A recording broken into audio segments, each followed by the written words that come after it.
Hi friends, welcome back to పట్టి kitchen. ఈరోజు మన కిచెన్లో ఒక స్పెషల్ రెసిపీని మీతో షేర్ చేయబోతున్నానండి. స్వీట్ షాప్ స్టైల్లో ఆనియన్ కచోరీని ఎలా చేయాలన్నది ఈ వీడియోలో ఎక్స్ప్లెయిన్ చేయబోతున్నాను. సో వీటిని బయట కొనే పని లేకుండా ఇలా కనుక చేసి పెట్టినట్లయితే మన ఇంట్లో వాళ్ళు చాలా ఇష్టంగా తింటారండి. ఫ్యామిలీ మెంబర్స్ పిల్లల నుండి పెద్దల వరకు చాలా ఇష్టంగా తింటారు. బయట కొనే పని లేకుండా చాలా సింపుల్గా ఇంట్లోనే టేస్టీగా ప్రిపేర్ చేయొచ్చు. ఎలా చేయాలనేది వీడియోలో చూసేద్దాం. దీనికోసం ఒక బౌల్ తీసుకొని నేనైతే మైదా పిండిని తీసుకుంటున్నాను. 2 కప్ మైదా పిండిని తీసుకోవాలి. మీకు క్వాంటిటీ ఎక్కువ కావాలంటే పిండి క్వాంటిటీని ఎక్కువ తీసుకోవచ్చు. నేనైతే 2 కప్స్ వరకు తీసుకుంటున్నాను. దీంట్లో 1 టేబుల్ స్పూన్ ఓమాన్ని తీసుకొని ఇలా చేతిలో పెట్టి ఇలా ప్రెస్ చేసుకుంటే యాడ్ చేసుకోవాలి. ఇలా యాడ్ చేసుకొని తీసుకున్నాక దీంట్లో 1 టేబుల్ స్పూన్ సాల్ట్ని యాడ్ చేసుకొని వేడి చేసి పెట్టుకున్న నెయ్యిని 3 టేబుల్ స్పూన్ వరకు తీసుకుంటున్నాను. నెయ్యి ఫ్లేవర్ ఎక్కువ కావాలంటే కొంచెం ఎక్కువని కూడా తీసుకోవచ్చు. నో అంటే మీరు నెయ్యి ఫ్లేవర్ నచ్చకపోతే ఆయిల్ని కూడా వేడి చేసి యాడ్ చేసుకోవచ్చండి. పిండి అనేది పర్ఫెక్ట్ క్వాంటిటీ వచ్చేంత వరకు కలుపుకోవాలి. ఇలా ముద్ద చుట్టి చూస్తే మనకి ముద్దలా రావాలి పిండి అనేది. ఇలా వచ్చాక దీంట్లో కొన్ని వాటర్ని యాడ్ చేసుకుంటూ పిండి క్వాంటిటీని పర్ఫెక్ట్గా కలుపుకొని తీసుకోవాలి. పిండి అనేది చాలా మెత్తగా కలుపుకొని తీసుకోవాలి. మనం పిండి క్వాంటిటీ పర్ఫెక్ట్గా కలుపుకున్నట్లయితే మనకి కచోరీ అనేది కూడా చాలా పర్ఫెక్ట్గా వచ్చేస్తుంది. దీన్ని మూత పెట్టి 20 మినిట్స్ పాటు పక్కన పెట్టేసుకోండి. టైం లేకపోతే ఎమ్మటే కూడా చేయొచ్చు.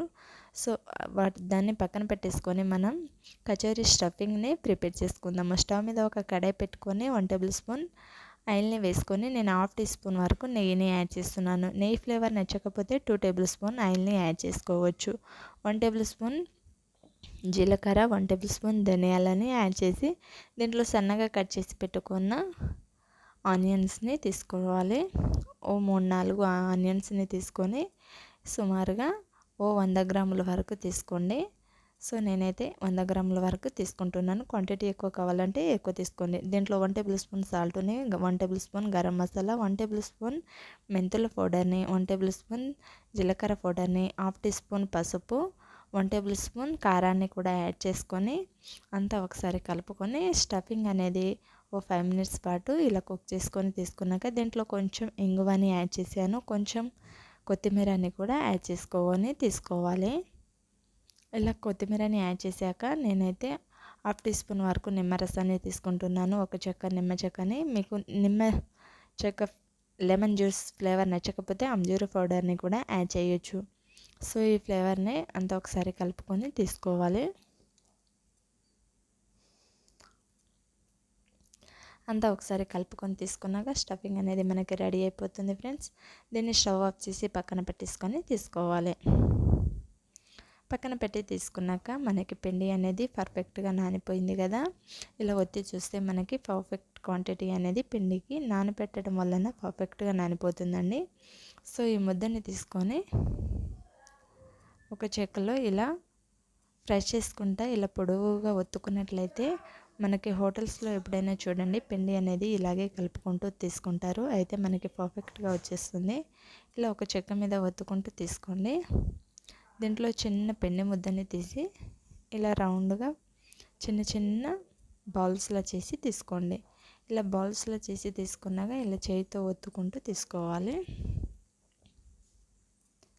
ఇలా మామూలుగా ఒత్తుకుంటూ తీసుకున్నాక మనం ప్రిపేర్ చేసిన స్టఫింగ్ అనేది దీంట్లోకి యాడ్ చేసుకోవాలి. స్టఫింగ్ అనేది దీంట్లో యాడ్ చేసుకొని ఆ స్టఫింగ్ అనేది బయట రాకుండా పిండిని ఇలా కవర్ చేసుకుంటూ తీసుకోవాలి. అయితేనే మనకి పర్ఫెక్ట్గా వస్తుందండి కచోరీస్ అనేది. స్టఫింగ్ అనేది బయటికి వచ్చేస్తే మనకి సరిగా సెట్ అవ్వకుండా ఉంటుంది. సో అది బయటికి రాకుండా ఇలా చేయితో ఫ్రెష్ చేసుకుంటూ స్లోగా ఒత్తుకుంటూ తీసుకోండి నీట్గా.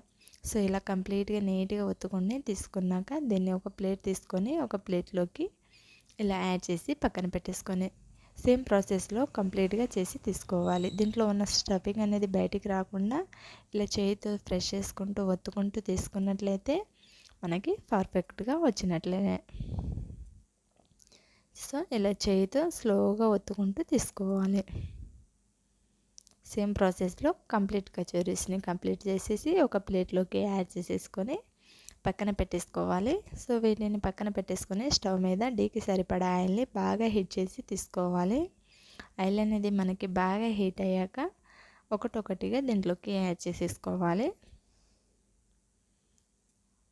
ఇలా ఒకటొకటిగా కంప్లీట్గా యాడ్ చేసేసుకొని వీటిని ఎమ్మటే కదిలించకుండా కొంచెం బ్రౌన్ కలర్ వచ్చాక సో ఇలా వచ్చాక ఒకటొకటిగా తిప్పుకుంటూ తీసుకోవాలి. సో వీటిని ఇలా కంప్లీట్గా ఒకటొకటిగా టర్న్ చేసుకుంటూ ఫ్రై చేసుకోవాలి. ఇలా గోల్డెన్ బ్రౌన్ కలర్ వచ్చాక వీటిని ఒక గంట తీసుకొని ఇలా కంప్లీట్గా తీసి ఒక ప్లేట్లోకి యాడ్ చేసేసుకొని మనం చాలా సింపుల్గా తక్కువ టైంలో మన ఇంట్లో ఎవరైనా గెస్ట్లు వచ్చినప్పుడైనా సరే, స్నాక్స్ కావాలన్నప్పుడైనా సరే, ఈవినింగ్ స్నాక్స్గా అయినా సరే ఇలా సింపుల్గా ఆనియన్ కచోరీని చేసి పెట్టినట్లయితే ఇంట్లో ఫ్యామిలీ మెంబర్స్ అందరూ చాలా ఇష్టంగా తింటారని నేను అనుకుంటున్నానండి. ఒకసారి డెఫినెట్గా ట్రై చేయండి, చాలా బాగా కుదురుతుంది. సో ఈ రెసిపీని చూసి మీరు డెఫినెట్గా ట్రై చేసినట్లయితే ఎలా వచ్చిందో నాతో కామెంట్ చేసి షేర్ చేయండి. ఇలాంటి మరిన్ని రెసిపీస్ కోసం మన పొట్టి కిచెన్ ఛానల్ని సబ్స్క్రైబ్ చేసుకోండి. వీడియో కనుక నచ్చితే ఒక లైక్ చేయండి, మీ ఫ్రెండ్స్కి, రిలేటివ్స్కి అందరికీ షేర్ చేయండి.